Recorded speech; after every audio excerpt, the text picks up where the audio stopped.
Hey, hon. How you doing? Hey, babe. Sorry about Hi, that. hon. How are you?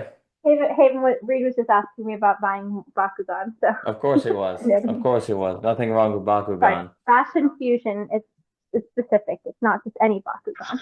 Oh, it's a particular one. Of course it is. We would Mm-hmm. want not want to miss out on that. Thomas Mr. Jockin. Jockin. How Hi, are you, Thomas everybody. I'm the Jockin? only one on the call with you guys. Oh, it's all intimate. How are you, Thomas Jockin? I, I'm good. I survived a great battle with Mother Nature to get off my driveway. And North Georgia got Oh, hit Oh with my God. snow. yeah, we got So, nailed. We got nailed. yes. It froze. We lost power, all sorts of fun You guys, stuff. you get, oh wow. Snow? Oh, yeah. It's comical because it's like an inch. However, now that it's slick to ice, Yeah, yeah. Yeah. now these hills and mountains have become basically your car sliding. Your car, if you don't have four-wheel drive, you have no chance getting down going up these driveways. So Yeah. No, that was ice is a, really dangerous. Like it doesn't take a lot for it to be like just a complete danger zone. and quite the battle to get off. Yeah. I was outside for 3 hours picking with an axe, not an Oh axe, but my like with a God. pick, Yeah. picking a But like, shovel to get that yeah. stuff out of there. I Oh hope my y'all didn't get golly. like the wind. Did y'all get like the crazy wind or anything? No, wind was pretty fine here. That really Okay. wasn't an issue. But Okay. in the spirit of solidarity, my fellow neighbors and I tell you, nothing like a crisis to bring people together.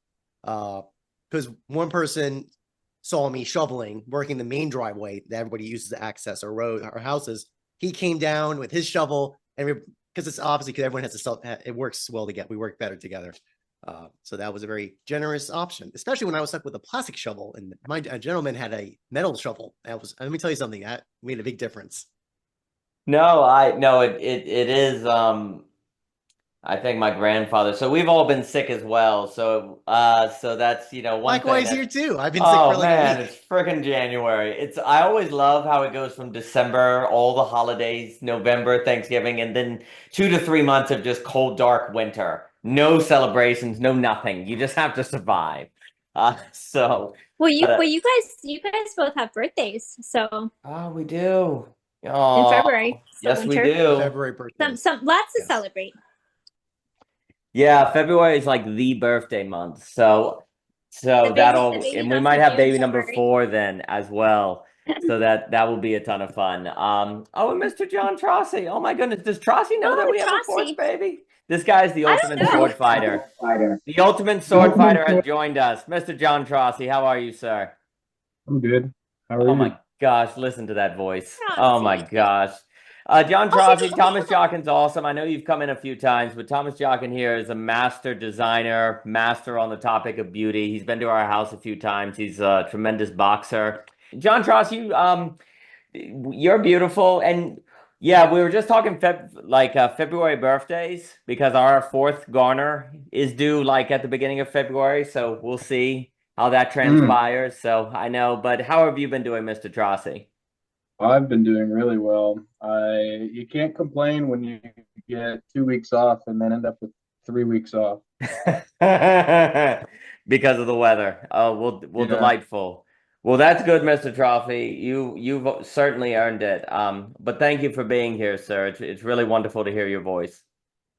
yeah. Thanks for having me on. I haven't been on in a while, so I wanted to at least pop in for a little bit. Excellent. Well, thank you for coming. Well, Mr. Jonkin, if I were to ask you what you have been thinking about, what has been on your mind, I've been thinking about geometry and Leibniz a lot, but I'd be curious what you've been thinking about, Mr. Jonkin.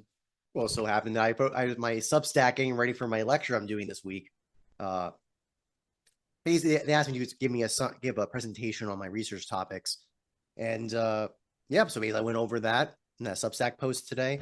Thank you for your note about it and sharing it on Twitter. I appreciate it. I It's saw that. excellent. Yeah. I think basically the kind of summarize what that writing was about was the relationship of names with attributes, rule sets, and kind of creative possibilities that are generated by these approaches of understanding names and how they apply to different rule sets, and creative imagination about that can generate new possibilities of new conditions, appearances, activities, capacities. So I think that's just something for me that I think maybe some students of mine, my lecture course on Plato, we kind of got curious why Critias is in there, like those holding by names. And you find out this is actually quite important because the whole operation of knowledge requires names, but beyond that, even beauty requires it. Because the kind of unspoken thing about what I wrote about was the key was when I was, especially with both cases, both Lexan and Asote, it's the unexpected. There was a norm that be expected of these attributes and qualities of weight or width, take your pick. But then to be by surprise, create something that's unusual, unexpected, you generate these new outcomes as a result of that. So that's the reason why, or like one aspect why the beautiful has to investigate names in this way, because names pick out attributes. Attributes also that are named can be met or act as a measure. Those things that are measured can be altered, and by the apparatus of surprise, we can generate new possibilities from doing that. If I get a summary note, it's a tremendous Substack. It reminded me what you just said there. I recently spoke again to the great Matthew Allison. I love Matthew Allison. If you ever get a chance to speak to him, he's tremendous. But we had a talk once where we were saying that, often we have this idea in science that it's about finding the natural laws, right? But really, the consistency is for the sake of the surprise. Like if you didn't have a regularity of what balls did when you dropped them, if you didn't have a regularity of what the nature tended to be like, how things tended to unfold, then you wouldn't have any standard by which you could determine a miracle, quote unquote. And so in a theological sense, we were saying that the point of natural laws is precisely for miracle. It's not that miracle is a violation of natural law, but it's actually that of which, natural habit, as Hume might say, exists precisely so that you can recognize a miracle, or you can recognize the beautiful, right? So likewise, there's almost a way in which attributes help you have a sort of sense of how things are, so that when they're arranged towards you in a surprising or particular way, in the form of, say, a partial object, or when you see, as we talked about with people, if there were no attributes, then you couldn't recognize them as arranged in a particular way that was surprising, say, in Michelle or a person, or there wouldn't be something that would originally pull in your understanding, that from which you can then move to something beyond that first step, to that second step, to that third step, et cetera, so forth. But I think that's all very important because, we put so much focus, and I'll give it to whoever wants to speak, we put so much focus on the truth is in the natural law, when really it's more so the laws are the scaffolding necessary for the surprise or the beautiful or the one of one. Likewise, we put a lot of emphasis on, maybe the letters, but not the space between letters, like with Lexant, how you pull it apart, right? Like the space is inseparable from the thing, right? And if you don't realize that, then you're probably going to make the mistake of sacrificing the surprise for the law, sacrificing the name for the attributes, or the attributes for the name. And so then it's mean all the way down, right? I've been thinking, as you'll bring up with Aristotle, how it's all about the mean, which is not the middle, but the fitting. But and then I'll give it to you, Mr. Jockin. It's extraordinary to me how much it seems like it's mean all the way down. Like everything is in the business of determining the mean, or arranging the mean, or giving itself over for the apprehension of the mean. And it's funny to think of all of nature as almost arranging itself, or kind of being put forth in a manner that could best complement human judgment to determine the mean. So I've been thinking about mean all the way down, but let me give it to you, Mr. Jockin. The ping pong off that, dude. Actually, I was thinking about I forgot to bring this. I was thinking about you about this point. So I'm preparing my next course at Halcyon about health, and we're talking, and I'm working on Aristotle's biology pieces. Do you remember? I'm sure you recall, Daniel, that a couple of net sessions ago, Javier was coming in about a question about apologetics, dealing with the limit of belief, like the limits of a system. And when we brought, and the group kind of collectively came to a coordination, we kind of oriented around this kind of point of, you have to take a belief system and take it all the way through to see where the conflict shows up and the tension shows up. it's so interesting because you see this in Aristotle in his discussion of the generation of animals, but actually also with humans too. Talks about also with the anima, where the model of the heliomorph, the morphe, the form with matter, he uses the account of generation of humans from sperm and menstrual blood. He doesn't have the egg model that didn't exist at the time, but he did know that women contribute something that was presented in the model of the matter. The sperm is said to give the form. But he knows there's a struggle in it. There's some tensions about this, because how can these inanimate things make life? That's basically the problem he has to answer. He has this really interesting discussion as the Greek for spirit shows up there. And it has this interplay that it's not necessarily just a kind. He's using the accounts he knows about, which is he's saying that it's not just heat. Like, it's not the element of fire. It's not heat. It's not fire. It's that actually uses the language as a kind of, it's like an inner thermal movement. And he uses the spirit as what does this. And what I was noticing, he's trying to explain the phenomenon, the production of the fetus from the egg and the sperm. And I'm thinking here, he's struggling. He's having some difficulties. So I'm thinking, this is interesting. I'm like, where's stasis? Where's lack? This seems so obvious. There must be a third thing here. Aristotle gives his account in physics. Generation of things come from three things: form, matter, and lack. They come from three, not two. The whole point about the brazen spear, right? Basically, Aristotle's very emphatic about that point. The brazen spear did not come from the bronze. It came from the lack of the sphere. So I just found it very interesting. I have to do more research about this. I only reviewed this last week, so I haven't had time to review it. But this whole kind of surprising absence of lack at this critical moment to talk about the generation of life, of human life, and specifically I'm almost surprised he didn't use the articulation of how spirit get used with lack, especially on that. And then just kind of more abstractly stepping back for a second, the note about sperm and egg really are partial objects. No, the whole point is they don't make a whole human being until they're together, unified. But that's a more modern science account. But the general idea, though, about pushing a model to a conceptual model to its limit in Aristotle, we see this in his articulation of how the generation of life comes from human beings. And I just find it interesting. I have to do more research just close as part of that.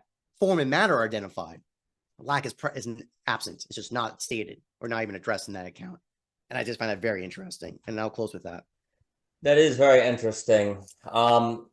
It's almost as if form and matter combine, and I've been using geometric language more so often in my own thinking.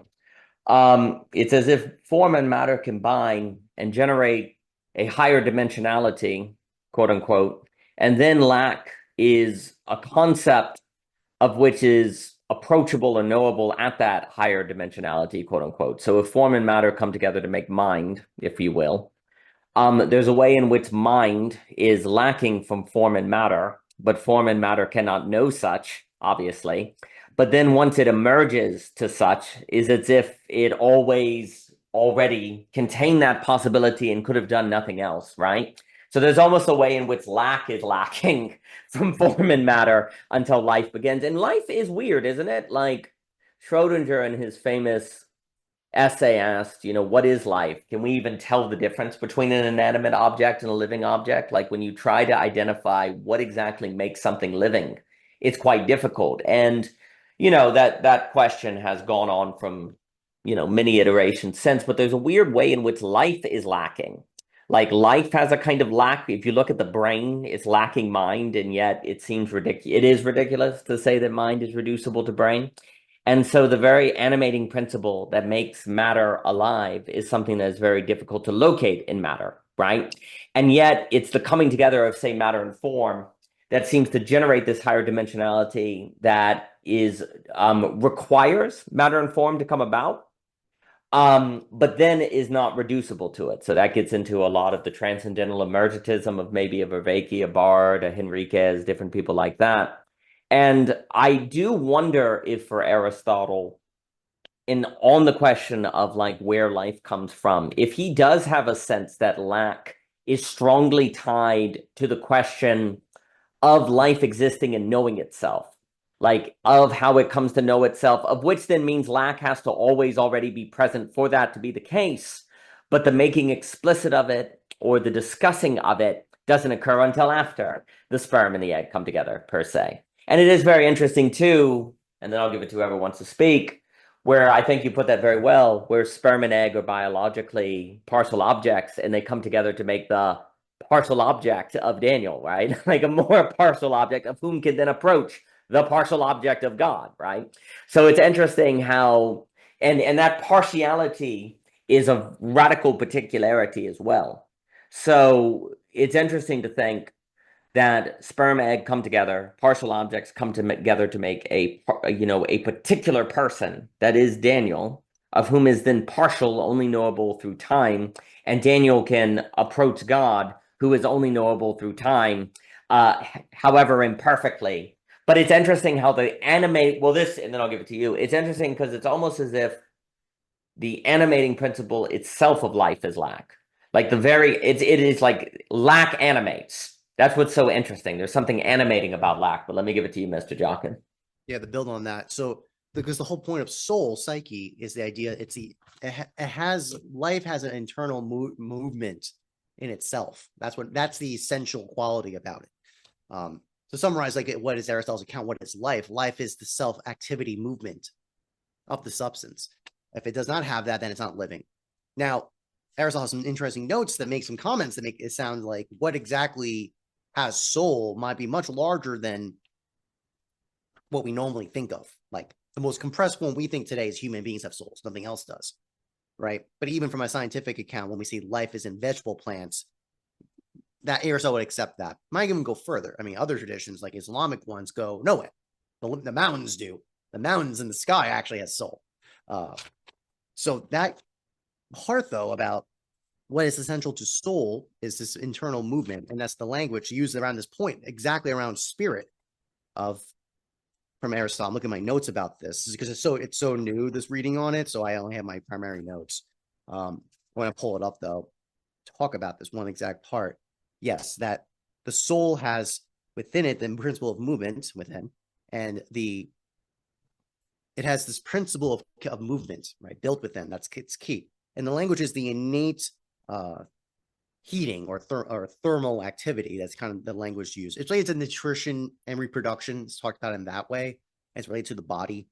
But it also, this is also a very interesting part, kind of what you just brought about this, about the theological kind of participation aspect of it. It has desire built within it. Very interesting. And this is the point that how it kind of zoom out for 1 second about this, because it's actually around, because I jumped over to metaphysics with this point from Aristotle. This is one of his strongest attacks against Plato's on this issue. Where is the eidos? How does eidos actually operate against morphe? Plato, the contrast between Plato and Aristotle shows up clearly in this. What is meant by this is that eidos is not a definite individual, but rather produced or generated from individuals. So what that means is that Daniel, you're a human being or human beings, right? But our humanity as a kind, genus, comes from generation, right? From our parents. So it's almost like you could think about this as kind of populational connection. So this is, I'm reminded of you basically of this whole point that the secondary substance of man, right, of human being, of me and you, versus the primary substance of us individually, right? This note that you brought up before. This tension Aristotle's bringing up is right there, right from the get-go.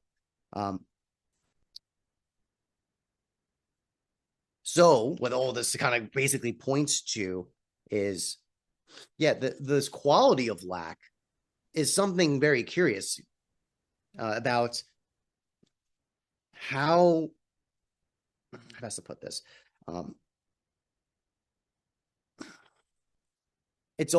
Basically the question becomes, because it's almost this relation. This is usually why I've had a really strong belief to separate morphe from eidos. The reason why I've done that is to deal with this tension, and it's because they both are formed, but in different modes of it. Like the individuated subject or individual entities has a morphe, which has a lacking quality. Because that's the thing. Because I'm just borrowing from notes from talking with Javier, but Thomas Aquinas. If it's acknowledged that this is an interesting part. If virtue is accidental to subjects, It's not something by default that we have. The language that Aquinas uses is a very curious one. Actually, it's a word I'm not going to bother trying to pronounce. The translation of it is basically awaiting capacity. It's like it's awaiting for us. It's not initiated, but it's an await. It's almost like when you're setting a piece of dynamite or a piece of explosive. It's armed, but it's not going to go unless something initiates it. So what's happening there is that but yet Aristotle, Aquinas is still admitting that virtue, what virtue does, it adorns the substance. It actually makes it be fully what it is. It's only through the activity of generation of excellence that we get that souls and entities get their adornment, a full reality, which is curious because you have your existence when you're first created or born. But the whole point of virtue is that no, there's actually things need to be added that are more than just the default given. It's just a curious part. It sets up this whole point, but basically lacks all the way there. This is kind of building on these issues here. Yeah, I'll stop there. No, magnificent, Michael. Good to see you. It's very interesting, as you were speaking, there's this way, and if I start sneezing again, we're coming out of the illness, but it's always fun at winter. And Michael, you're beautiful. Your talk with Guy was freaking-tastic. I love Guy. So it's very interesting because if I were to say, is Daniel, there's this idea of passing on genes, humanity passes on, to the next generation. But there's a weird way in which if you say, did humanity pass on Danielness? There's a way in which that doesn't sound right? Like you would say that humanity passed on the genes to bring about Daniel, but there's something about once you get something very, very particular, it seems very odd to say that my parents passed down Danielness. Surely they passed down my ability to be alive, but passed on Danielness? That sounds kind of odd. Versus they passed down the space in which it was possible for Danielness, right? And so there's always this interesting kind of tension between to what degree we are reducible to our birth and to what degree we are irreducible to our birth. And I'll give it to Michelle here. And I think that starts getting at you end up in Danielness manifesting something that was lacking from the conditions of your original birth, say of your parents, and yet was very much the animating potential the entire time, right? It was the unfolding of which was always there, that the things would unfold according to that was at the same time lacking in their materiality and yet not possible without the materiality. And that's what makes us so strange, because we seem to be beings that are a product of what is present. And yet, if we were simply restricted or reduced to what is present, we would be dead, or we would lose central qualities of what make us ourselves.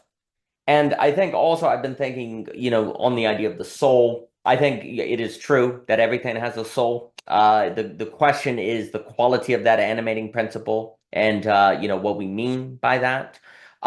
If by soul we mean the animating principle, there's a way in which the soul of objects is causality, other objects hitting them and making them move. The soul of plants is something like, photosynthesis, sunlight, water, so on. The soul of animals entails blood, nervous systems, and so on. The souls of humans is all of that, plus mind, we might say, because every layer of the stack is going to include what came before it.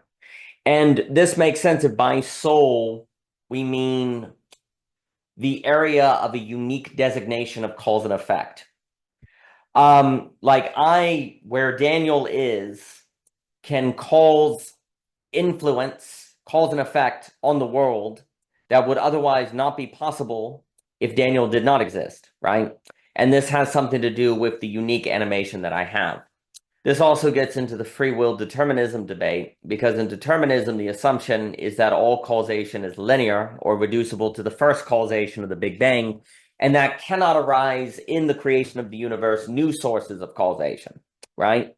Basically, a way to think about soul is unique causations, unique cause, like there's points, unique points that out of which can arise cause and effects that would not have arisen if those points were not there, right? Because determinism has to assume that every entity in existence cannot have a causal influence greater than the causal influence outside of it, right? But it looks to me I can lift my hand even though it's not hit by a ball outside of it. It looks to me like I can think about the bookcase being a cat or my grandmother's favorite without any external stimulation. It would seem to me that not only do I experience causation externally upon me, but that I also can have an internal causation upon what is outside of me. And every single quote unquote soul, according to the unique binding principle, as Korobowski might say, the time binding, the space binding, the energy binding. You know, plants bind reality in a different way from animals. Animals bind reality different from a mind. Each one of those bindings bring with it a unique quality of unique cause and effect that can be put on the external world relative to those unique qualities. And basically, like, if you could say, if a causation is possible from this pen outward, that is different from the causation that can come from me outward, those are different kinds of souls, I suppose. And those also would suggest an animating principle that, funny enough, is lacking from the world, that influences the directionality of the world. And then also when I try to locate, I cannot locate it because it is precisely lacking. If I could locate it, I could reduce it or capture it into rationality. And if I could do that, it would be reducible and destroyable.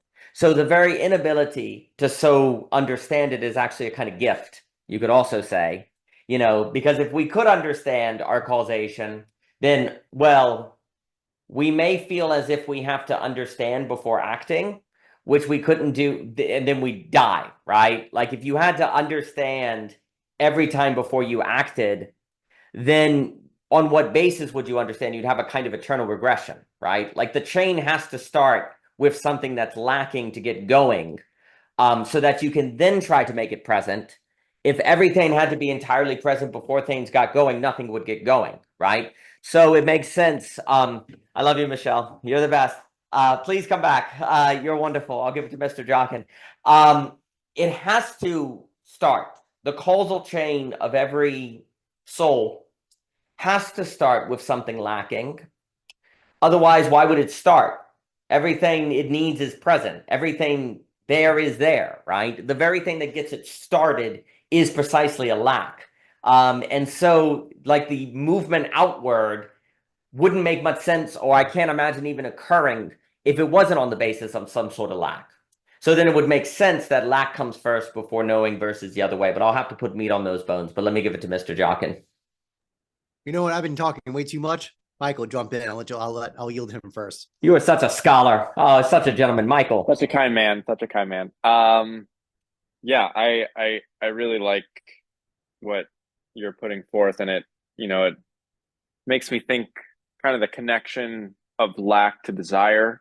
Like if there's something that isn't present, there's and kind of an identification of like the possibility on the other, on the horizon, on the other side of lack, that compels action, that that is kind of the foundation, the seeds of desire. And I think that's a really kind of interesting, kind of the paradox of the two, of like what has been identified as not present, and what is the potentiality of what could arise from it. And what you were talking about with kind of like a cart and a horse thing, of like, do you come into the world with this kind of innate Danielness that's like, maybe equal parts biological, genetic, derived from your familial history and like the environment that you're placed in, and kind of soulful spirit, like a spiritual essence that's kind of like not transitory, that's like kind of from the day you're born, there's like what it means to be Daniel, what it means to be Michael.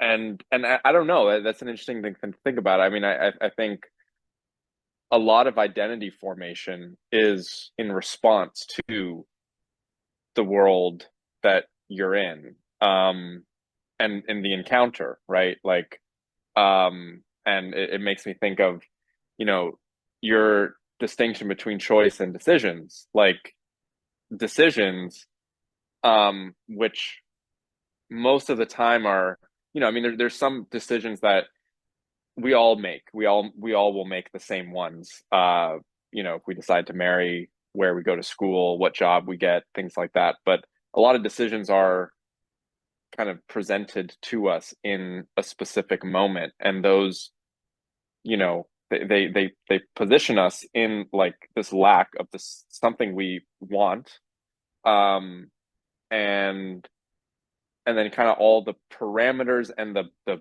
barriers around that choice, um, you know, they are fortifiers of identity, because what we choose, you know, which road we choose to go is so often dependent on what we, I guess, what lack we're prioritizing to alleviate, or what we are trying to move towards, and that those are exercises of our own essence, our own agency on the world. Like it's like, do I, you know, like if I decide to take this career path because of how I perceive my impact on the world could be in X way, it's like that's very literally bringing me into, you know, kind of greater contact with the world. Yeah, and it makes me think of like, you know, in families where that, you know, that don't emphasize or don't prioritize the children's, like, not just like, you know, because I think a lot of families are like, oh, we love our children, we see them, you know, we you know, we value them, we cherish them, but like do you really see your child as like an unfolding, rather than this kind of like already beautified, you know, like thing? Like do you prioritize the evolution of your child, or do you kind of see their Michaelness as like fine, you know, fixed? And so I think that's also really interesting. Like um, yeah, kind of like how do you understand what it means to be human? You know, do you see every moment as a potential to deepen and evolve your, you know, your ability to confront lack, your ability um to exercise agency, to, yeah, like become more embodied? um yeah, I'll stop there. No, magnificent. Well, as you were speaking, if you take lack seriously, there's almost a way in which we can all have empathy in lack. You know, if you realize your kids are animated by a lack, that they're an unfolding, don't even know fully themselves what they're going to become, but they are going to become something. That becomes a basis of a different relationship between parent and child, for one. And then if we all also recognize that we are primarily defined by some sort of particularity or lack that we cannot ever fully bring into a simple rational schema or apparatus, that also becomes a basis for empathy, because we're all an unknown to ourselves, but not because we're, you know, a mystery, or, you know, that we, you know, we're just helpless, but that we are ultimately animated by something beyond us. And I think that creates a kind of basis for empathy that's a little more robust than simply acknowledging difference, right? We're, you know, what this would suggest is that empathy is not possible unless you acknowledge lack and the unknown that everyone is unfolding to. People are not simply different. They're becoming something that they themselves cannot fully know until it happens. And we're all just doing our best to be prepared and conditioned for that unfolding into the unknown as it arises, minute by minute, day by day. I think I also think like, yeah, I guess for me, it would make sense that the soul is lacking because if the initial animating principle is not lacking, there would be no animation. It would just be all present, right? So then it would make sense that lack and eros and desire and drive all go together. Like the first mover has to be lacking, per se. The first mover has to be that of which is not there. Otherwise, everything that could be moved into would be present. Therefore, there would be no movement. There would just be being, right? For humans, at least. And so there's something that the ball gets rolling because of that of which isn't in the ball, which then, of course, you could say means the ball couldn't be moving or that it doesn't exist or that the ball doesn't have anything unique to it. And yet that very paradoxical conditionality becomes a testament to its uniqueness or the role of lack, if you will. The last thing, and then I'll give it to Jockin. I've been thinking, like, if every point did not have a unique causality coming out of it, if you will, and there wasn't a world that had an external causation on it as well, then there'd be no choice because you'd either be a slave of your internal causation or you'd be a slave of the external. The fact that they collide and then create dissonance is where then the choice can occur, right? So it would make sense that if we say the soul as from Daniel goes out into the world, a unique zone of causation, as I've called it, that is encountering the world's causation and they're hitting each other, that very hit, which creates dissonance and uncertainty, is precisely why you don't have to be dominated by one or the other. Because you could be dominated by your own internal drive, right? Or you could be dominated by the world, right? The blessing is the clash, which of course seems not to be a blessing, but it actually is a blessing because it makes space for the encounter, for the discernment, for the chiseling out a uniqueness that could be wrong, but then you get to do again and again and again, and that's part of the fun. So I've been thinking about things as having these kind of zones of causation that go out from them. The soul, describing a soul is where there's a zone of causation, and you actually need the encounters of the causation to have choice, because otherwise everyone basically would be at the mercy of whatever their zone of causation was, right? This lack. And it's funny because this would suggest we come to know lack by encountering the other. This being we lack is how we come to know our lack, which is then isomorphic and makes sense, right? You don't really understand your lack except in the face of the other. So then it's interesting because the way that lack knows itself is through otherness that is not itself, the surprise, the encounter, right? But given what lack is, it makes sense. But let me give it to Mr. Jockin here. Mr. Jockin, please.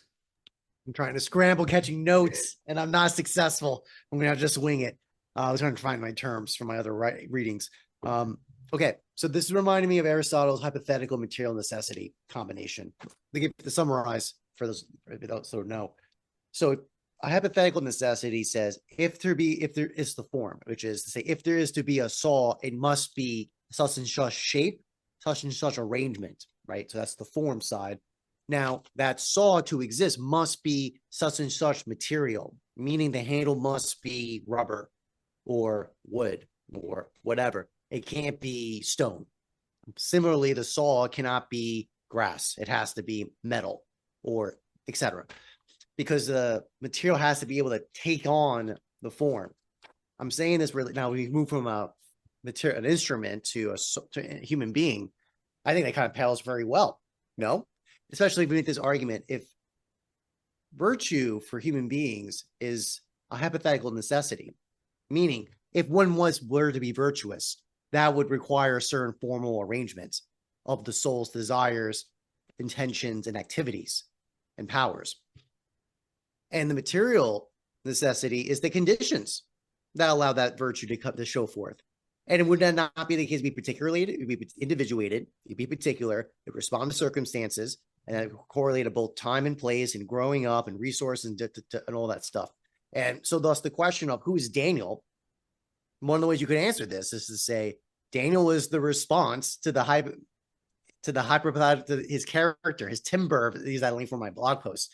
His timbre of character is generated from the response to the hypothetical necessity of virtue under such and such circumstances in 2025 January.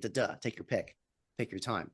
And especially in the context of other interactions too, because a saw has to interact with just metal and wood, as an example. That's two material objects to respond to. Human beings are much more complicated, no? Part of a larger complex. But this is showing to me, yeah, this is it's obvious. This is like nature. This is that interaction, that crossing of the two is gonna definitely explode into uncertainty. Because how could that be expressed? It's gonna be expressed in time, and you're not gonna know beforehand. How can you? And especially when the human being, their main essential quality is because the rational power, as pointed from Aristotle, carrying to Aquinas, etc., is the power of choice. Meaning by rational actions, you can do A or not A. You can do both. Now, on non-rational actions do not have that power. They just get one choice. They go one direction. That's it.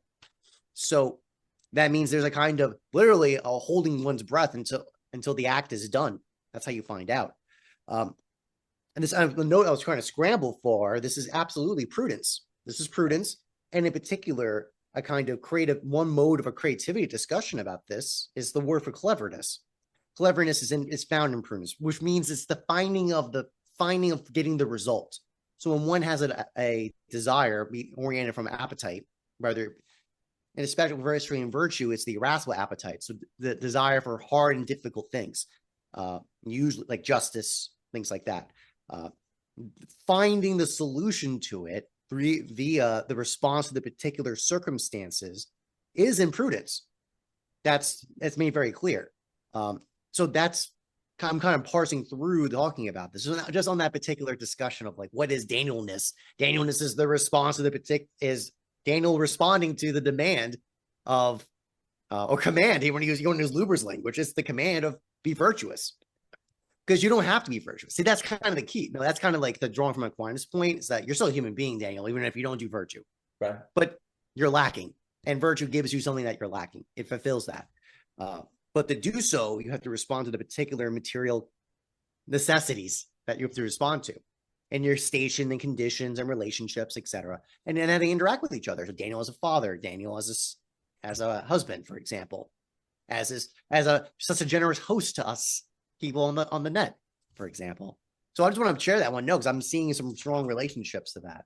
But I think especially is that key part of finding that fittedness. So kind of getting back to your point of geometric mean in terms of finding that capacity of imprudence of the Greek word is translated into cleverness, finding the middle term, right? I talked about other cases, actually in syllogisms, finding the middle term in syllogisms, it's a different term than the one I'm using for prudence. It's a different term, but they're related. I just find that's very fascinating of a mechanism because that's kind of the key is that you don't know this before the event. That's why this escapes calculation. It's not necessarily calculation the normal way thinking about it. All right, I'll stop there. No, brilliant. And I'll give it to Michael here. I was just about to say that's exactly right. Is that if you could calculate it ahead of time, like virtue must be uncalculatable. Otherwise, the word virtue would be a simile for result. It wouldn't really have a unique meaning, right?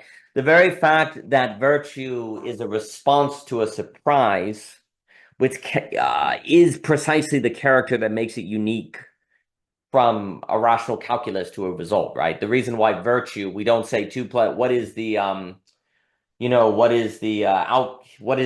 virtue of 2 plus 2 equals, right? We would say, what's the result maybe of 2 plus 2 equals, right? It seems ridiculous to use the word virtue there because there's something about virtue that is necessarily a response to a surprise, right?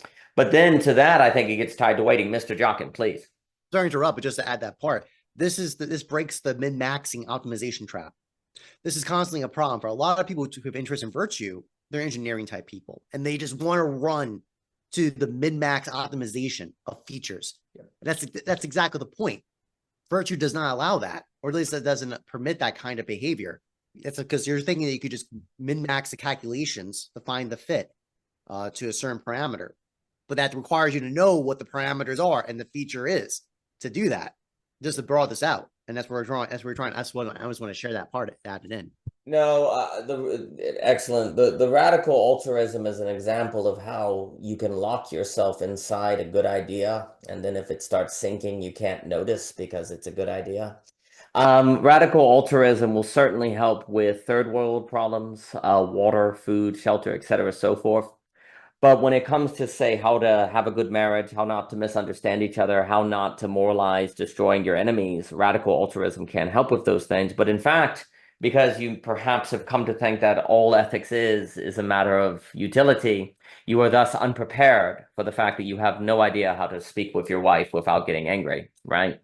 So if by radical altruism one humbly understands that it is reserved for the infrastructural problems necessary for us to be able to be here on this fine evening or not to starve, then by all means. But if, unfortunately, radical altruism, rational, is extended, or long-termism, or all these different forms, if that is extended to simply be the solution to all of our ills as human beings, then unfortunately we are self-deceived and we are reducing our moral lives to that of an artificial intelligence. I think it is extremely important to realize that the most important or highest challenges of virtue are that of which cannot be rationally calculated, or they wouldn't be virtues. They would simply be outcomes of an equation. And that's where the human can stand in. But, you know, it's interesting there because you've said it. There's something about waiting that is very important then, right? Because virtue almost necessitates a certain waiting for the reason of that virtue. Like when you get virtue, you can't know what you're getting the virtue to use for, right? So there's a kind of sacrifice there because in the act of cultivating virtue, you're also sacrificing knowledge of the end in the sense. That's why I think also when it's this idea that virtue is a good in its of itself, like it's a good in of itself, it's not a means to an end. That is actually, like, in a sense, logically necessary, given that if you knew the end ahead of time, it would just be an equation and thus reducible to an outcome, if you will. Like, you have to pursue virtue as a good in of itself. Otherwise, you would ask, why? Why do it? Which, if you could answer that, it wouldn't be virtue, right? Yes, preparation versus planning. Outstanding.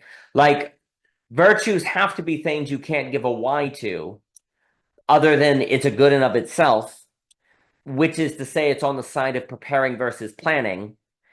Because if you could give it a why, then it would be, again, reducible to a rational calculus. It would not be a virtue.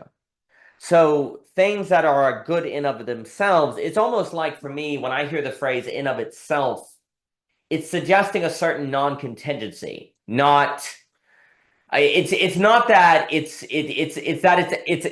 that it's possibly applicable in all possible circumstances. That's why it's a good of itself, right? It's like the basis of good in any possible circumstances. It is out of which the causation of any possible circumstance could shift, right? So when I hear the phrase good in of itself, it means the good in whatever situation you're in could come out of it causally into the situation. Not that it's a good in of itself, so you do it over here and it has no influence on anything else. It's just a good in of itself. I think that's how a lot of people hear the phrase. It's an end in of itself. That means it's kind of restricted. It's kind of, it doesn't go anywhere but in the very cultivation of it for its own sake. When really, I think a better take on the notion of an end in itself, it's a good in of itself, is that it is the basis, unconditional love. That's very good, Mr. Trossi. Is that it is the very thing that once you cultivate, you bring into all of your possible situations that then makes possible a different quality of cause and effect that would have been possible had you not had it, right? And so it's a good in of itself because it's a good that then is carried into all situations, that is lacking from all situations, even when it's there, that can then animate it thus differently. But if you did not think of it as a good in of itself originally, then you wouldn't have done it because it wouldn't have had a why, and then you would say there's no reason to do it. But if you had a reason to do it, it would have been a calculation and thus not a thing that was unconditional. Because a calculation is always conditional. It is conditioned by the variables of which allow the calculation. And so it necessarily has to be incalculable, to be non-conditional, meaning it can be a unique causal factor in any situation to lead it toward the virtuous, as opposed to, say, self-symmetry and equilibrium, of which no life or dynamism is possible. And I think geometry. And then the last thing I'll say, isn't it interesting on that point, how the other makes you Daniel? It's very interesting to think that we are moved from generality to particularity thanks to otherness. We are moved from a general human being into a particular Daniel because of an encounter with another. It's interesting how the face of the other, like Levinas's whole see the face of the particular person, is also a particularization of yourself. It is not simply the other that is particularized when you see the face. It is also you. If you don't particularize the other, you yourself don't get particularized, which is very interesting. Like if you want to move from human to Daniel, then you have to see Michelle. Like you cannot become your own particular being unless you are able to particularize beings beyond you, because it is in the counter of relation of them of which you are made yourself. And so I think that's a very good point that you're making, Mr. Jockin, because again, I think very often we hear this idea of make sure you see the other in their otherness, make sure you see the face of the person, and all of that is true. But it's interesting to note how, to the degree that you can see the face of the other in its radical particularity, is to the degree that you yourself are capable of particularization. And so if we don't learn to see the other, we should not be surprised if we end up a bit bland. But let me pass it on to Michael. Michael. Yeah, this is great. The one thing, and I'm not saying that you wouldn't agree with this or wouldn't say this, but I wanted to just add it to the idea of seeing the other and becoming yourself, and seeing the other in its radical particularity. I think the aspect of time is really important to add to that equation, because if we see the radical particularity of someone and only take account of the present, and not the unfolding, we then set ourselves up to kind of flatten them into, like, if we encounter someone in a particular moment, in a particular mood, and have no concept of past or future, we kind of compress their identity down to the radical particularity of the moment. And then that's where stereotyping, that's where caricatures, that's where demonization, that's where like all this stuff happens. And so I think there's a real like necessity in kind of this dance between like really honing in on the particularity of you right now in this moment, how you are occurring to me, but knowing you've been on a journey to get here that I can't possibly understand, and to a certain extent you can't possibly understand either, and you are continuing to go on a journey that I can't possibly understand, and you can't either. And then I think that's where curiosity comes in, that's where the mystery of being comes in. Things like the musicality of being, the improvisational nature of reality. So I think that's really important. And then kind of to the earlier point about virtue not being able to be kind of engineered or predicted or line of best fitted like I think that's very true. One thing that made me curious about though is, so if it's something that can't be engineered or predicted or is not results based, is kind of what we're saying is like it's contextual, it's circumstantial, and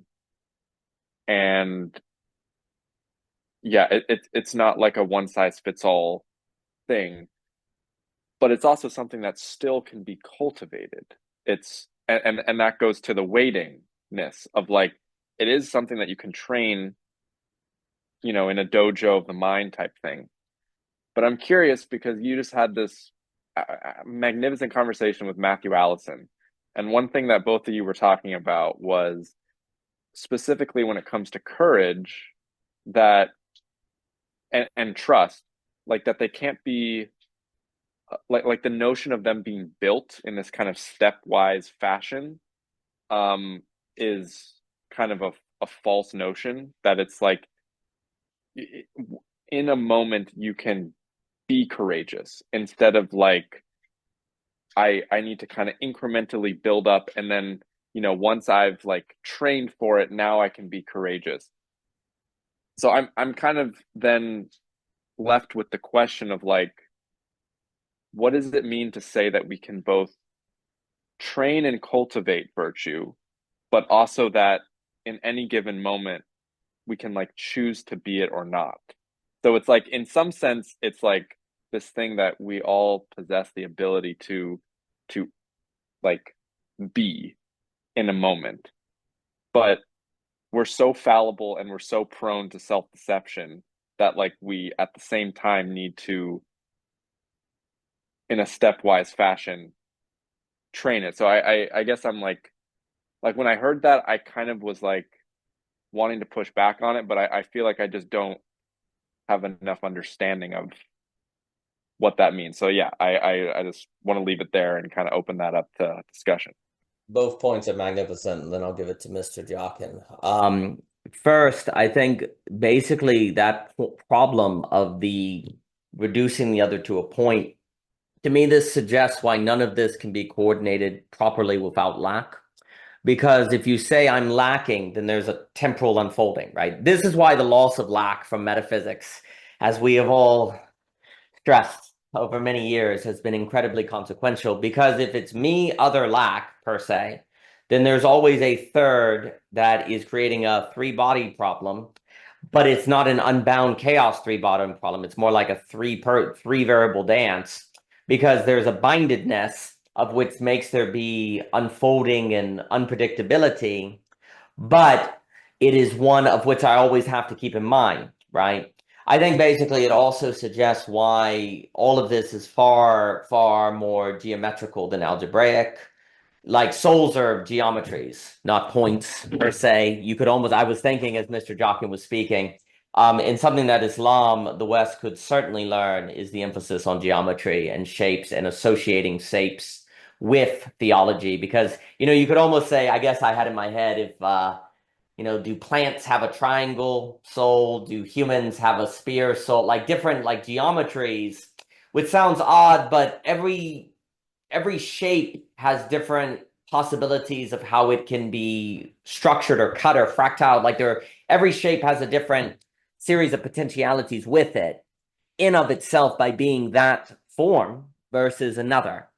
And I think if you always have to keep that in mind, that really does, yeah, that's right, Michael. The long history of the secrets of geometry, if you will. But many things become clear, I think, when you set them on a geometrical structure versus algebraic. But anyway, I think if you always have to keep in mind there's a lack with you and the other that you're coordinating, then that creates both a humility that you can never get the whole of the person, but also not a hopelessness, because lack is not nothing. It is unfolding, as Jockin and I have talked, we've talked about so many times and enjoyed. And so the lack, funny enough, the lack coordinates the possibility of a mean. Because this is what's interesting. I don't know if you could even discuss mean without lack. Because like mean is that of which you're trying to coordinate to, that is lacking. That if it wasn't lacking, it would be there. So, the mean would almost be a fact. It would just be isness.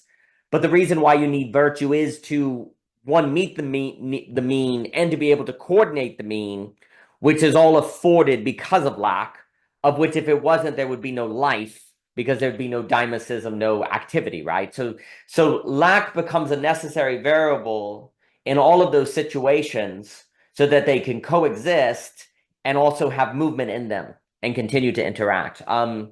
Those are initial thoughts. The second thing is what you're saying. Yeah, so wait a minute. If none of this can be brought into a rational calculus, what are we talking about? I think so when we talk about rational calculus, to me, that means you can have an outcome that applies non-conditionally that anyone could understand. You know, Jonathan Rout says that a scientific fact is something that no one in particular would observe. He says the reason, you know, in Kindly Inquisitors, that magnificent text, he says, for Karl Popper, science in the lab is that which no person in particular would have gotten the same result. So if you were in there, I was in there, Thomas was in it, you know, whoever's in there, you're going to see the same result. That's what makes it thus, right? And I think basically when people talk about calculation, result, outcome, they basically mean it's that anyone would see those metrics. If they saw the metrics, they would get the same. It's non-contingent, right?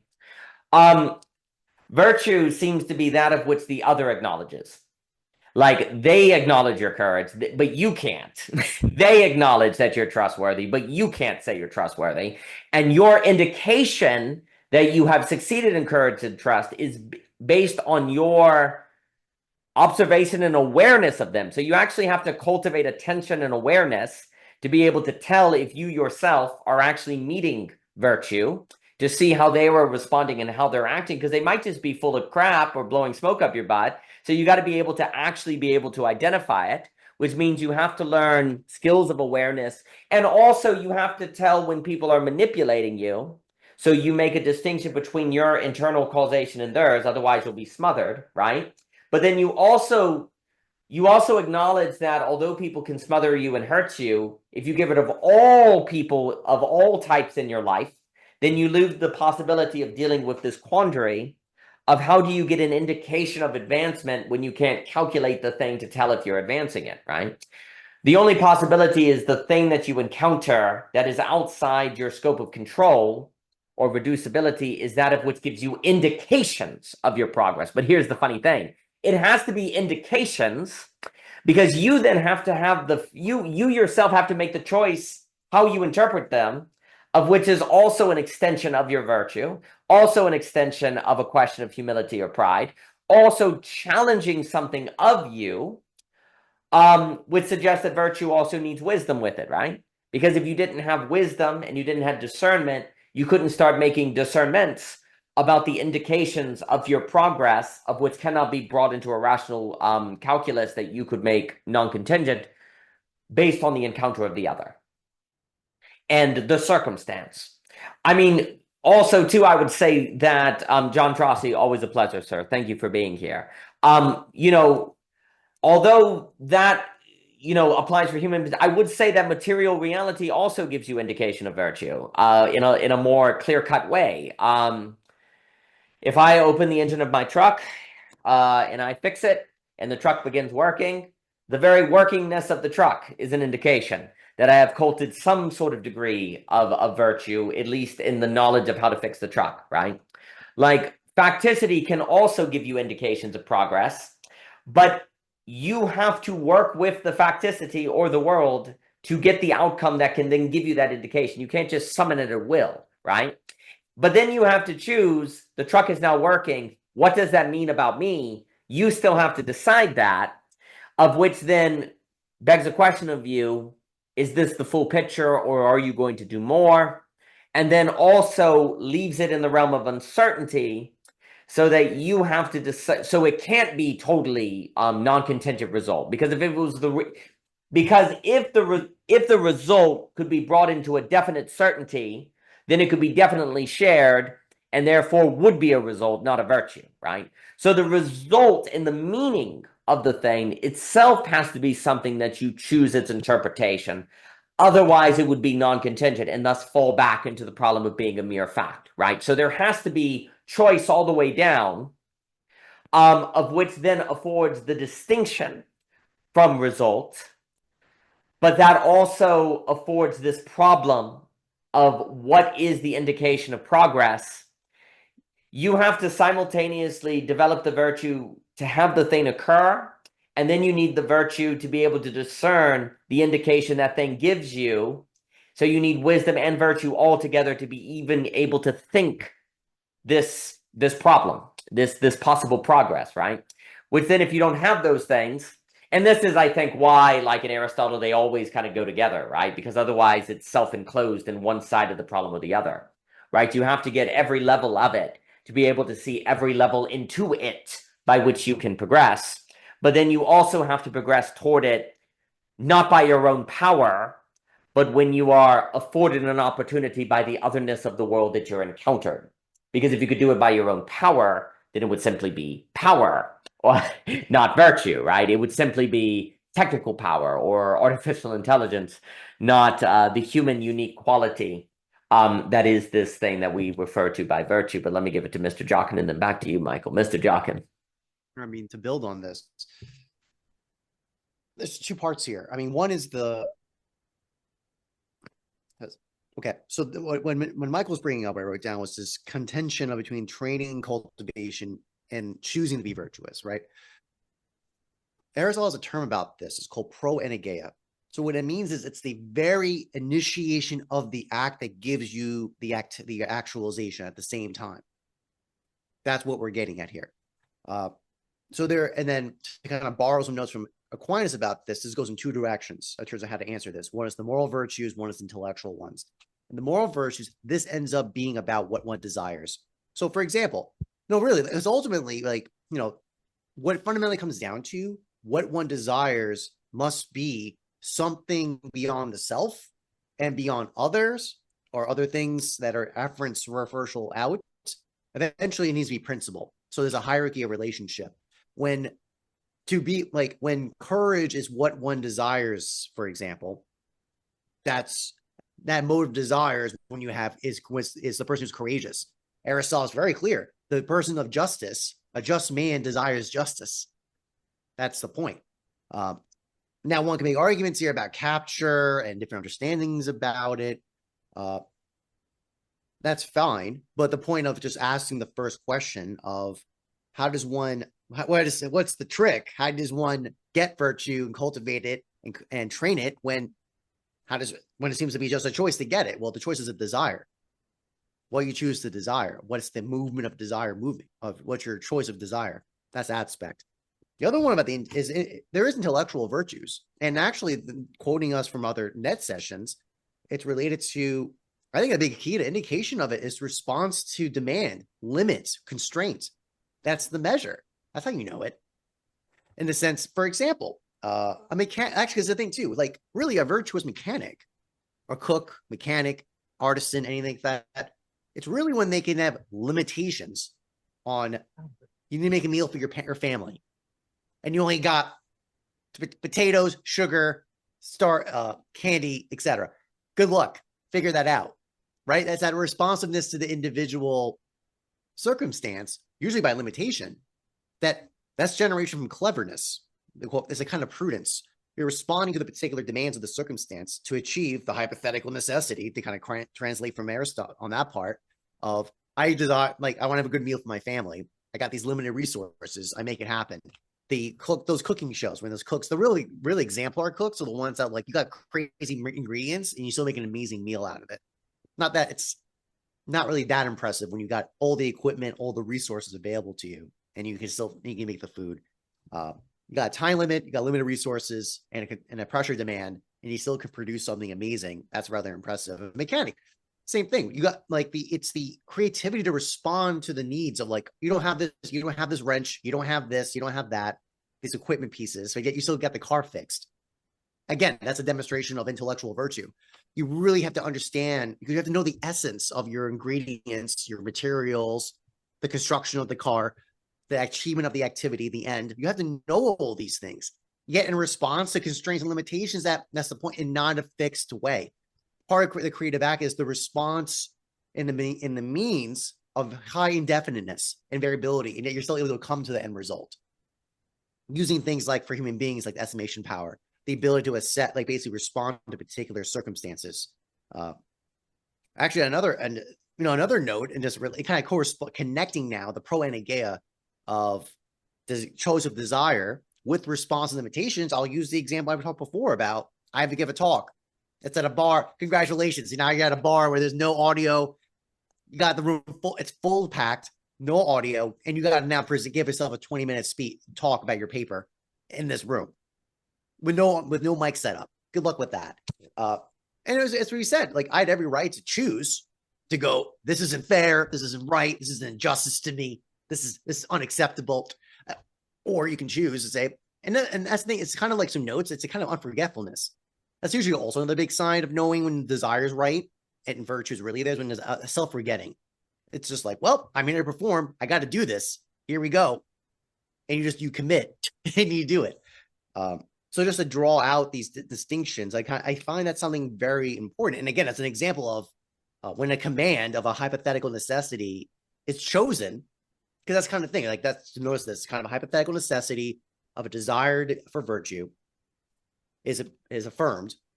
The particular material conditions, necessities, requires a certain kind of preparation. Because just in that one example of my particular constraint was, I had to get my power of public speaking was put to the ultimate test. And that was almost 10 years of teaching experience and practice speaking to people that I had to command, I had to draw on.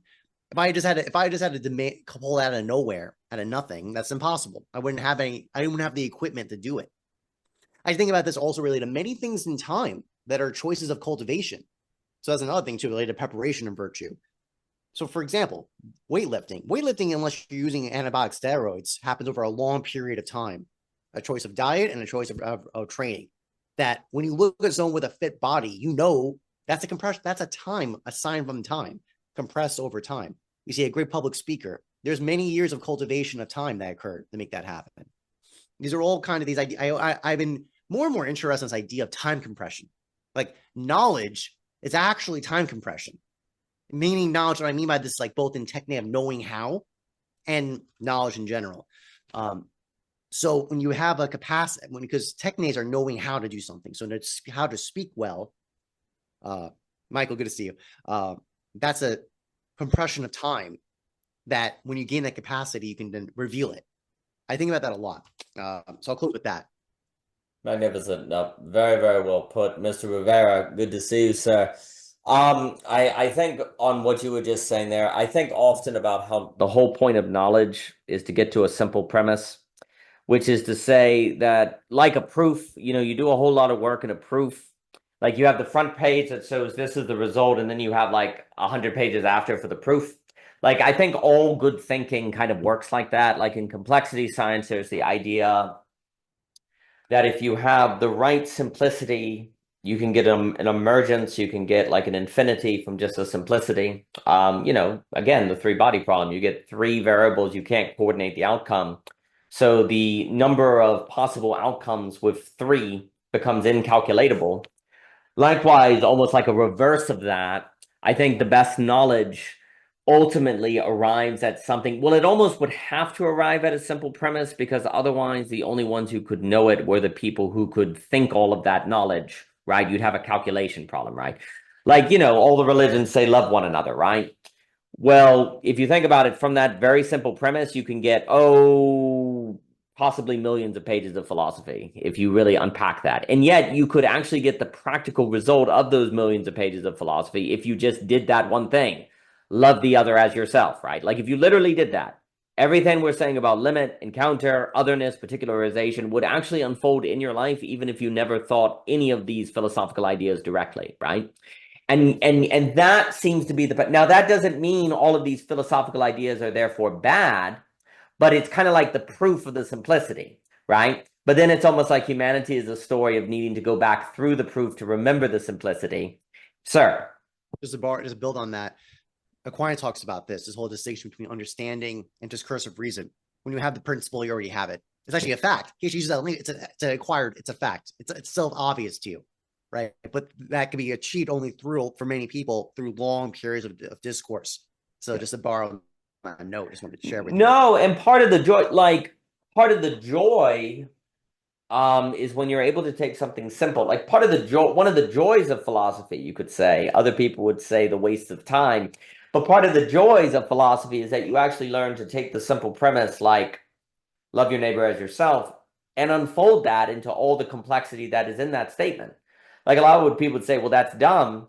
But actually, if you find it beautiful, and if you find it cultivating habits that help you direct desire, then all of that becomes a wonderful thing, right? Like I would say actually learning to unfold out of the simple, the universe behind the simple, if you will, is actually a habit of thought that helps one cultivate desire toward the beautiful, right? Like if you find like there's something beautiful about taking something simple and unfolding it into everything and then bringing it back into the simplicity and then bringing it back into the simplicity. Like that movement of geometry is beautiful in of itself. And I think the mind honestly enjoys that. It finds a certain pleasure in that, a certain enjoyment of it, which, going back to what you were saying so well on starting with a desire, drive, lack, and different things, it would make sense that it has to start with a desire and then lead to rational calculus, because otherwise it just wouldn't get off the ground. Why start cause and effect? Why cause effect? Like, why get things going if you're not pulled by something which brings with it cause and effect in your? It's almost like, I guess I have this image of if you're running toward the beloved, you're tripping over a table, you're running through rivers, like you're impacting cause and effect, like you're bringing causation with you. But it's not that as you're running, you're saying, I want to knock over the table, I want to knock over the wall. Those are that's just the outfit you wear in the act of following desire, right? Like in the universe, if you will, following the love that moves the sun and other stars. Causation is the movement of that love. It's what it's dressed in. It's the effects of that desire that is going forth, right? And thus you can reduce it to that cause and effect. But really it's simply the image of that desire, if you will. Like causation is just what moving in desire looks like in a universe of many dimensionalities. It is not the sum of what is occurring. And I think virtue helps you realize that. And I think also you need causation, though, to have things you can choose. Because if there was things there to choose, then if you chose desire, well, funny enough, if there was not the option of choosing a way of movement that wasn't desire, then the desire would be meaningless. Or you couldn't even say it was desire, right? Like there's something about desire that entails and then I'll give it to whoever wants to speak. There's something about desire that entails a fundamental optionality. Like if you didn't have optionality, it really wouldn't be desire, right? The reason, and likewise, there's something about otherness that requires desire, because if not, there would not be, well, if it was just you, there really wouldn't be desire because you would have everything, right? It would all be present, right? So there are things like otherness, there are things like optionality, there are things like lack, of which all seem to afford the possibility of thinking about desire. And with that then means if desire is a meaningful construct, it must also entail itself the very options of its dismissal. Because you have the option of dismissing the existence of desire, which must be entailed in desire for desire to be desire. You must have the choice to pretend like the world doesn't entail desire, because desire needs choice to be itself. And likewise, you need to have movement, of which you could then choose to see as just efficient cause, because desire must entail movement. It must entail choice and difference and distinction. So it also entails in its very logic the material of which could be used against it, or against understanding it in the right way. And so desire must make itself vulnerable in that way to be misunderstood as something it is not, or reduced to something it rises above. And unfortunately, the less you train in the habits of virtue, the less you have a society that trains people in virtuous discernment, the higher the probability that people will use the very materials of desire to make it what it is against desire, to reduce it to causation, to reduce it to mere efficiency, to reduce it to mere happenstance. But if there wasn't the possibility of that mistake, there wouldn't be the possibility of that beauty or that glory. So then it's just simply a matter of us cultivating ourselves to make sure we don't make that mistake. And yet one of the ways we do that, I think you put this very well, the main way we do that is encountering an otherness that can tempt us in the very anxiety of that otherness to choose to understand desire in a way that is against itself.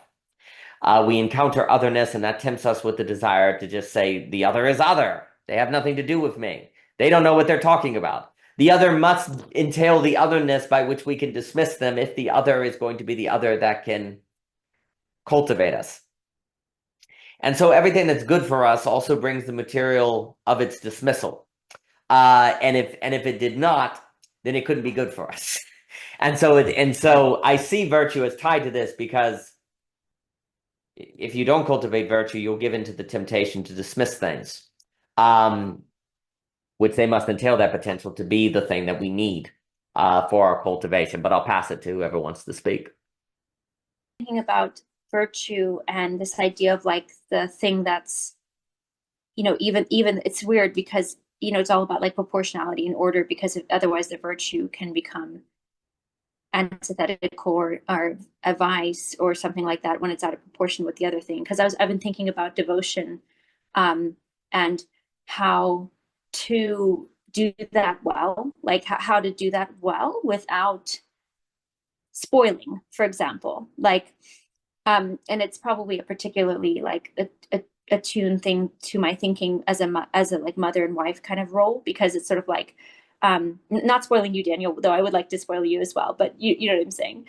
The point of the matter is that it's like, because my friend sent me this post, and so then I've been thinking about it, where it talked about, mothers are told to fill their cups so they can fill the cups of their children and their husband and that.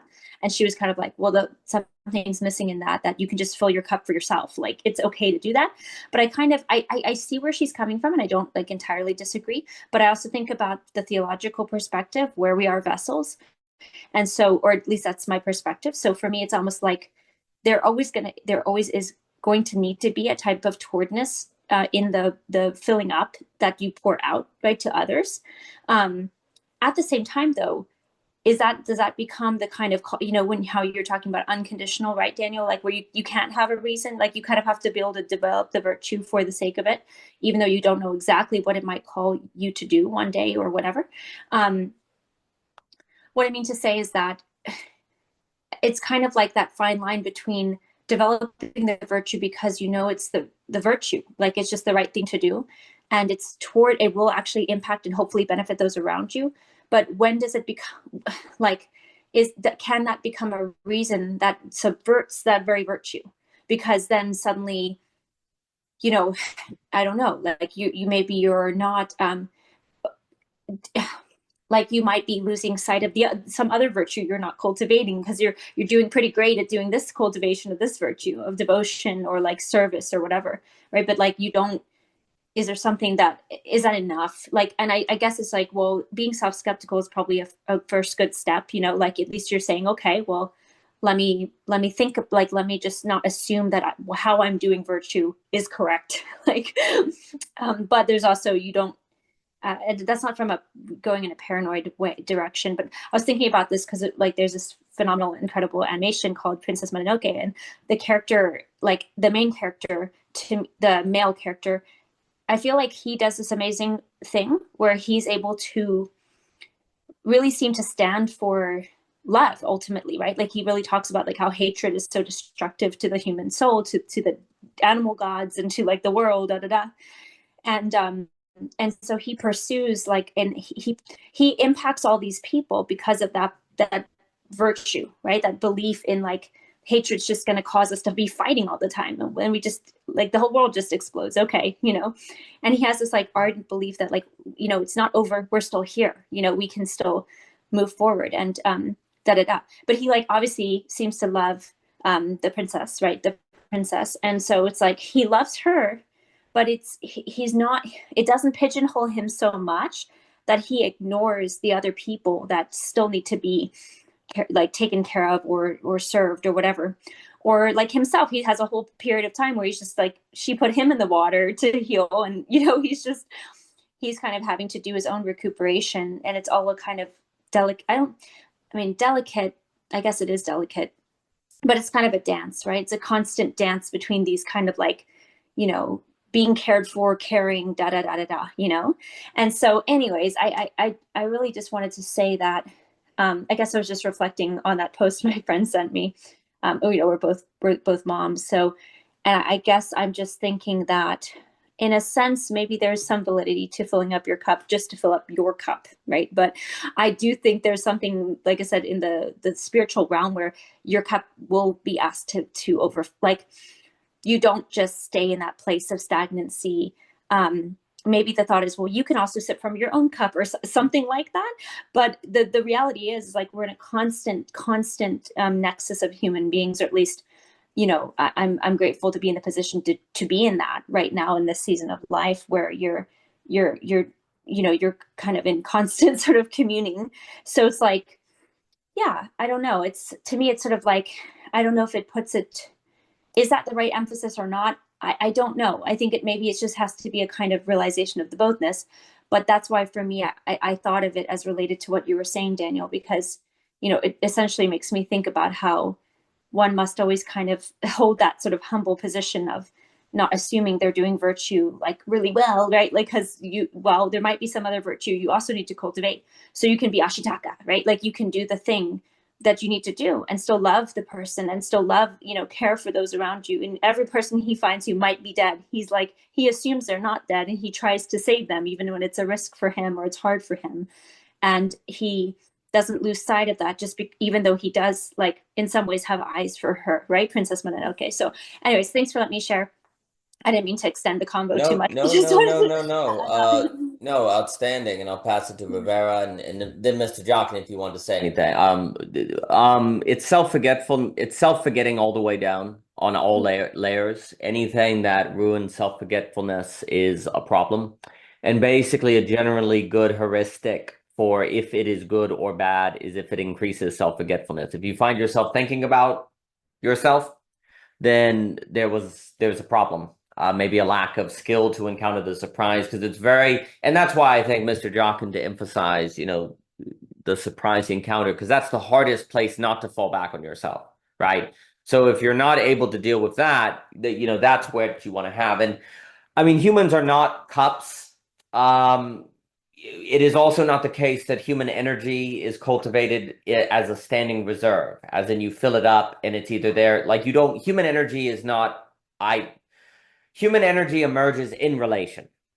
Like, it is not something you fill yourself up with and have. You'll be having a conversation, lose track of time. You'll be talking with someone. You'll be enjoying yourself. You'll find yourself energized, right? It is not the case that you filling yourself up, then you pour it. That metaphor is already framed at the beginning wrong, because humans are not cups. So if you say fill your cup, it's sometimes okay to fill your cup for its own sake. You're not a cup. You're an energy nexus. If anything, you are a relational being. So it's not really you then, it's non-zero sumness or zero sumness. If your cup is not being, if you don't have energy, everyone around you's energy is being drawn down. Or, or their vices are being fed. If they're getting, just because they might, if you're being pulled down, a way to look at it, like the idea is getting at is true, in the sense of the woman should not burn herself out or think that she only has value if she's helping other people. That notion is correct. The metaphor is the problem, because it suggests an erroneous sequence. The woman doesn't want to be burned out because we all rise together or we all fall together. And also, there's a very real sense in which you're not filling up your husband or children if you yourself are not filled up. Because what other way you make them happen is fragile. It's going to come back down, right? You're also probably feeding vices, because if they're going to be benefiting at your expense, then that is viceful right there, right? Usually those kind of ideas emerge from misunderstandings in marriages, where people misunderstand one another. Somebody doesn't want to talk and there's hurt, and so someone's burned out, and then that gets framed in a metaphor of pouring out for others, when really what it could be is a improper conversational structure that makes you feel like you're always giving because you're not understood, when really the root problem is misunderstanding. that then leads to a zero-sum structure. But then we need to remove the thinking of pouring entirely, right? And simply think of how do we create a communal interaction in which everyone is energized together, right? Yeah. Michelle, please. Well, yeah, no, that's really good. And not to interrupt, I just think that I did this little recording on fear. And I mean, I hate to reduce it to this, but I do think it's helpful here too, because I think what's better than just this kind of, because I still feel like there can be a power dynamic at play with that metaphor, right? It's like, well, you should fill up your cup. Well, how does a child know how to fill their own cup? Like, it's silly, sort of silly to me. Is this a standard we can use for every person? Like, if a person has, you know what I'm saying? Like, I don't know if this is a great way to, I mean, yes, I think it is true. There's some truth to it, right? This idea that like we all rise together, we all fall together, like this concept of, you know, if it's at somebody else, your expense to help somebody else, and you're not able to even recognize your own selfhood or something, that can be problematic. But the point of the matter is like it still has like a little, it feels as though it can have a power dynamic at play because it's a comparative, right? My cup should be filled for myself versus my cup should be filled for myself and others, right? My cup will be filled for myself and others. Like that's the reality, you know? Yep. But with fear, you can say, well, wait a second.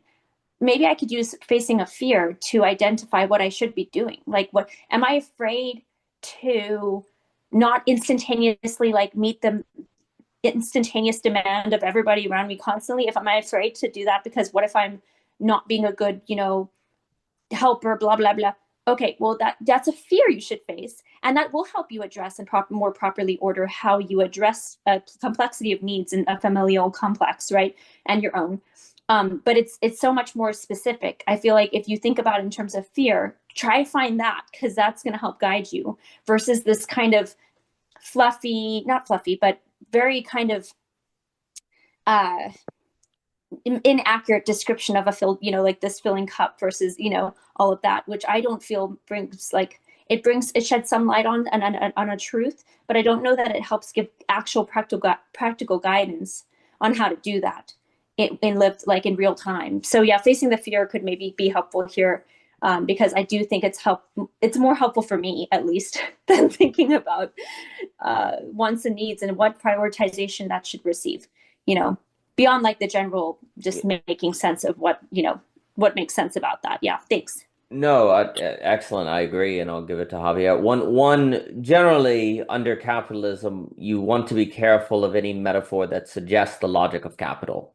Not because capitalism is bad, but because the metaphor may simply be too easy at hand, and thus be more prone to being wrong. Because the idea of filling cup is an exchange logic.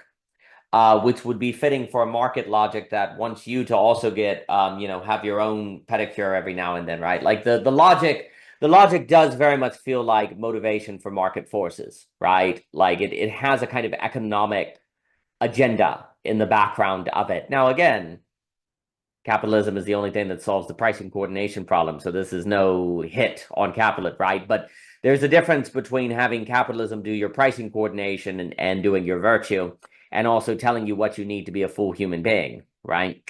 And really, the issue is that humans are energy nexuses. You know, I don't. You know, we are relational beings. The moment you talk about a cup, you're wrong, because we're more like an ocean. We either rise together or we fall together. It's all togetherness, right? It is all togetherness. Now, again, if it all rises or falls together, so you can't be at the expense of the other. But it's you know, we are our own zones of causation, and one of the main ways we direct that is our metaphors. And if we're not careful with our metaphors, we may end up somewhere we don't want to go. But let me give it to Mr. Rivera and then Mr. Jockin. Mr. Rivera, it's good to see you this evening, sir. Good to see you guys. Got off work, so I was like, hey, you know, Nice. let me just catch a little bit of the net. Because I've been, you know, ever since I think the last conversation I had with you guys, I got on that history train, read some history. And it's been making me think a lot because I've been combining it a lot with Bert Ehrman, N.T. Wright, Was it Diarmaid McCulloch? And right now I'm reading, I forget his name, I think Syker. I'm reading a book right now called Sin in the New Testament. And so you guys are talking about virtue. And it's been making me think a lot about, well, it's interesting because, not only me and Jockin are reading Aquinas kind of gives like a very kind of simple definition of sin. But then when I'm reading the historical take on how Syker's interpreting sin through the New Testament, it gets a little bit confusing, meaning like, he's basically arguing like, look, all these gospel writers, and this is his argument, that all the gospel writers kind of have a different conception of sin a little bit. There's kind of a difference in there. And, I've also been thinking that this idea of ignorance, right? This idea of sin of omission, which also Aquinas talks about, which is interesting because I didn't know this, but apparently for the Greeks, ignorance was one of the biggest things. Like ignorance was one of the major dilemmas of, I see that I cut out here. You guys hear me still? Okay. Yeah. So for the Greeks, I guess ignorance was a big sin, essentially. How can you serve the divine if you don't know? So this idea of wisdom and everything, that all makes sense in the Greek side of parts, even reading Plato. But then when he compares to the early Jewish tradition of sin, their idea was interesting. Their idea had less to do with knowledge per se, and more to do with, am I just following the commandments? Am I following the commandments? And then also there's another addition to that, just following commandments. Am I being relational? Right? Am I being relational to God and the other by obeying these commandments? So it's very interesting that the split between the Greek notion of sin, which had to do more with a kind of discernment, a kind of, either you're ignorant or not, and if you have to do your best to not be ignorant. But then the early Jewish tradition is more centered on the commandments and a kind of relational framework of sin, right? But here's where it gets interesting, though, and you can see this in Aquinas and you can see this in Christianity, is all of a sudden these get lumped up together, right? Where even Aquinas is saying, look, even one of the intellectual virtues, you can't do moral virtues if you don't have prudence, if you don't have any kind of distinction. So, the combination of Greek and early Jewish idea of sin gets penetrated in that. But here's the thing that I've been thinking about is it makes sense on a fundamental level in societies that are tribalistic or not multicultural in general to have this kind of framework. I think it makes sense. However, when it comes to throwing these frameworks into a multicultural framework, now that we're aware of different cultures and we're supposed to be communal and belonging with them, what does sin even mean then? Does sin then become, this is what I'm thinking, does sin then become difference? Or does sin then become this gap between me and the other? Because that's something that is something I've been thinking about, because at first I was thinking like, okay, so I think the idea of sin is also what encourages belonging, right? Like you don't want to sin because basically all the things that are, quote, sins are actually things on a sociological level that can fracture belonging in groups. Like there's actually like like in general, I think that can apply for basically everything that's considered a sin. So yeah, I don't know. I mean, that's like one of the things I've been looking at, because it's like, okay, if we're having debates about what is correct, right? You know, homosexuality, abortion, development of Christianity, the way different religions are looking at things, what does sin then mean? Is it a metaphor, or is it something that should be changed? Should we no longer use the concept of sin? Is it really just difference? A difference that fractures belonging. But I don't know. I'll leave it there. No, magnificent. I'll give it to Mr. Jockin. I mean, a way I've sometimes thought about it, like on this point, that the meaning of sin is different, or immorality, because you see different ethical systems, like in the Greek, where you know, one, we could Perhaps benefit if we really brought trying to overcome ignorance to a kind of moral level versus just a professional, right? Like in our world, you want to not be ignorant so you get a job. There could be great benefits from thinking that being ignorant is in some way a deficit of the soul. That seems to be true. And then you also have with the Jewish the notion of sin is breaking up the relationship. I think that's a good emphasis. I think today there's a way in which sin. I think basically today you have to assume both of them are at play with a third. So, for example, in a globalized plural world, there's a way in which ignorance is sin, quote unquote, because if you're not even trying to understand a complex world, the probability of mistake or misunderstanding is simply incredibly high. That is just unlikely you won't. And then second, as you're trying to understand the complexity, you have a commitment to holding groups together, to holding families together, holding things together, to not getting in the way of their flourishing, right?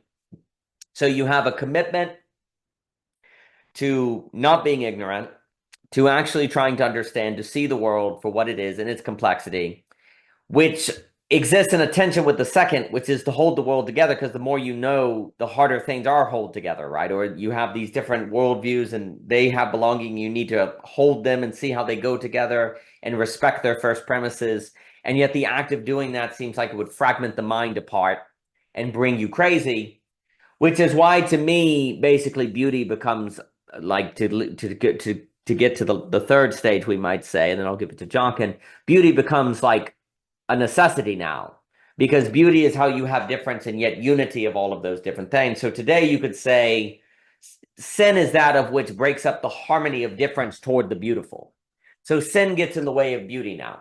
Like the emphasis today is beauty, because beauty is the only thing that can hold all these things together. Like beauty is what can beauty and Jacob Kashir and Mr. Jockin was speaking about that, and we've been speaking about it, is the idea that global pluralism only works with beauty, because that's how everyone can be in their difference and yet harmonized, right? And work toward now.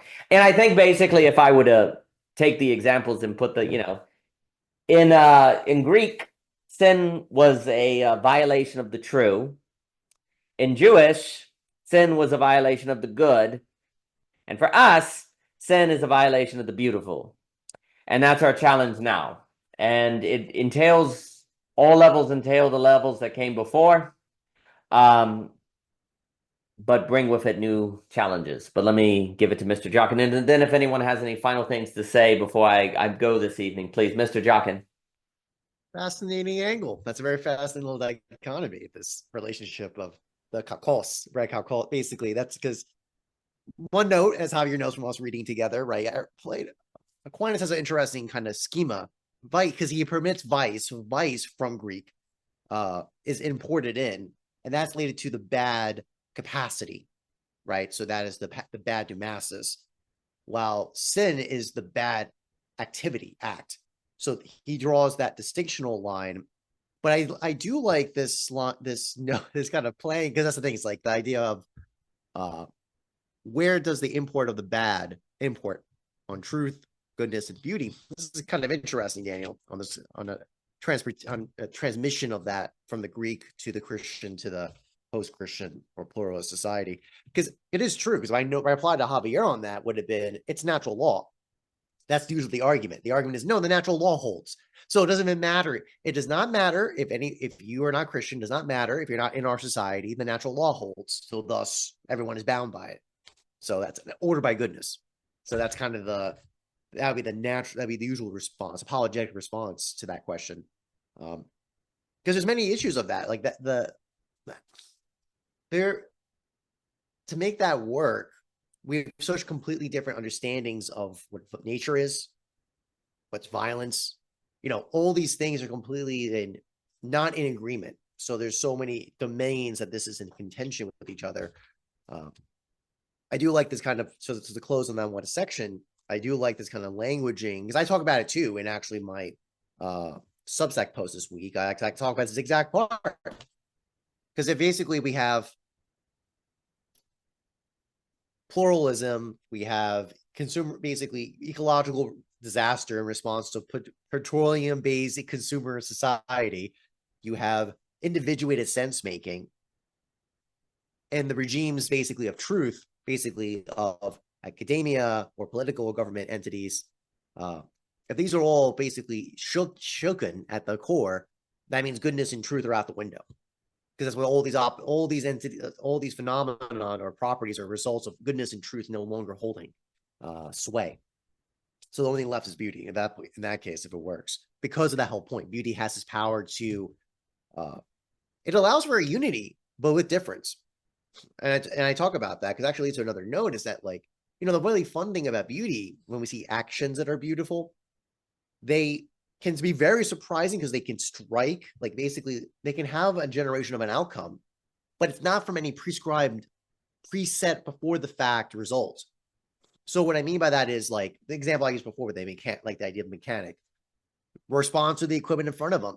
What equipment he has in front of him, he makes and he gets the result. So you can get results with that thing. So beauty has this interesting, so it does not diminish the result or the realization, but it's just not preset calculated and rubber stamped. Mostly because it's indefinite and has a kind of multiple paths can get you the result. Which is I find education most annoying thing about training the arts is I get annoyed by educators that just have one model. They got the one stamp model, and they're gonna impose that on every student's project, and not willing to say, "Oh, your student is trying his intentions. This he's doing his own way. I wouldn't anticipate.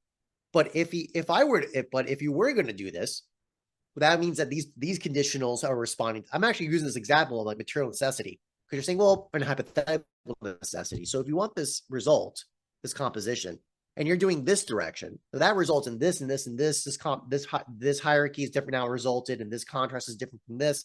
This color is interacting with this in this way. So if you can respond to those, you can actually get the result. So see, as that violation of what you expect does not get responded to immediately by saying, nope, stamp out, that's not correct, go do it the right way.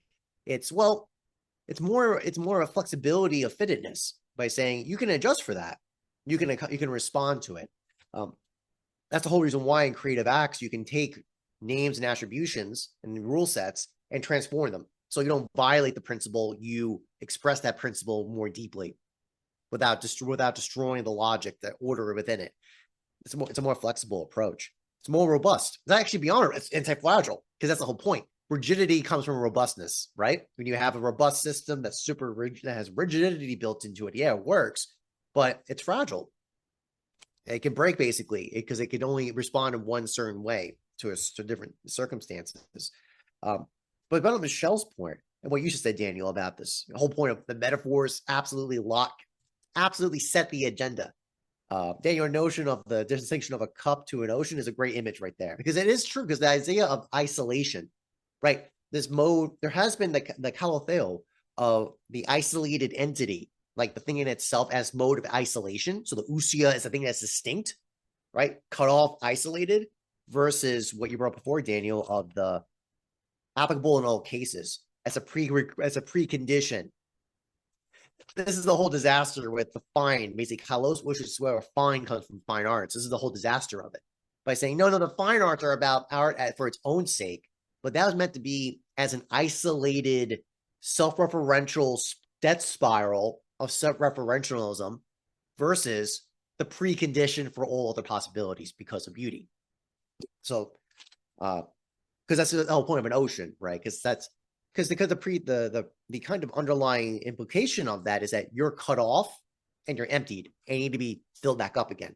But in reality, by the very act of being a lot, that life doesn't work that way. And it's true in the sense that that's the whole point. Energy never gets destroyed. It just gets reconfigured. So this is actually that language of like the Tao, for example, like the idea of flow. Actually, the actual note I had about Michelle is flow. That language of flow actually, Javier, good to see you. I'll see you in our reading group. We got Wednesday, our reading group, our last session for Aquinas. I am way behind schedule in my readings on that, by the way. So I have to hurry up on that. But the idea, like that language of flow, that's actually why your image of ocean hits right there. That's because I use this language of flow. It actually is usually a big issue. Usually when someone's constricted, sometimes sin is represented that way. It's a binding of the soul, a constriction of the soul. You're cut off. But the whole point is like you're actually not connected to life, because life is in flow. And when you're in this kind of moment of sin, of contraction, that's a way to express that. I do think that's that's the Psalm citation, like the idea where that comes from, my cup runneth over. It's interesting because you can also look at it as another way of pointing out virtue in a way, in the sense that like there's a sense of the other, actually a very antagonistic other, right? You prepared a table for me in the presence of my enemy. You anoint me, you anoint my head in oil. And surely goodness and mercy shall follow me in all the rest of the days of my life. So it's almost like this idea is like you're not aiming for goodness and mercy, it comes as an after effect. And it's almost a consequence. That's the point, that your cup is running over because it was never empty in the first place. So I just think about that. It's just an interesting image, thinking in my head about that. Also, just another note that Aristotle about that was close is that he does give this kind of little sandwich of energeia and Dumasis, right? Of basically the good energeia actually has more actuality than the good potential, the good Dumasis, which is better, which has more potential, more existence than the bad capacity, and even more existence than the bad actuality. So this is kind of like it's basically what I think, Dave, I've seen you other in talk about this, right? Basically, sin, vice, as ontological.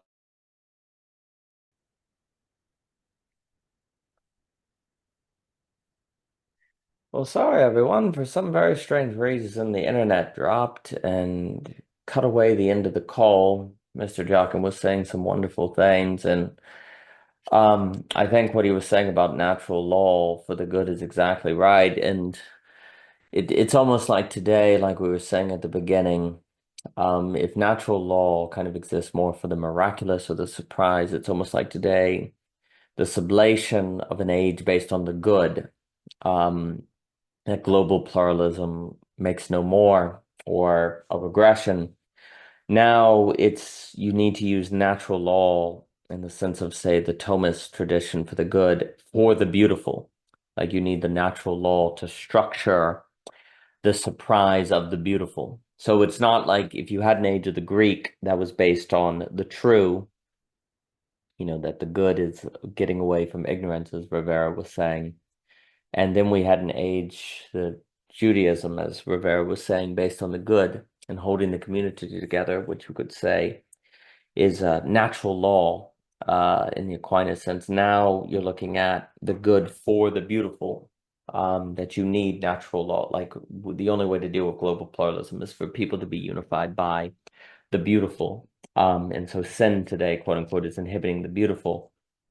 And I think beauty, as Mr. Jockin has put it, has always kind of been there as a first principle in Plato. And if I were to think Hegel, we have to, history is progressing in so much as it better aligns with the first principle.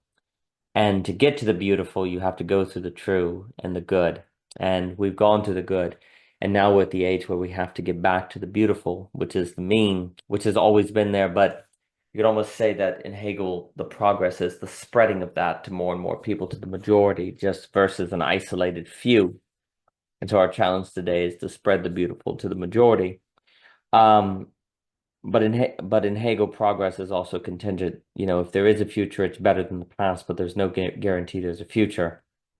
And the future now is contingent upon our realization of the beautiful and spreading that, and which is a realization of the absolute idea or a first premise that has been there in Plato, Socrates, Aristotle that we've lost, that gentlemen like Thomas Jockin can help us realize. So sorry about the dropped call, but this was a wonderful session that I enjoyed very much. Thank you all for listening.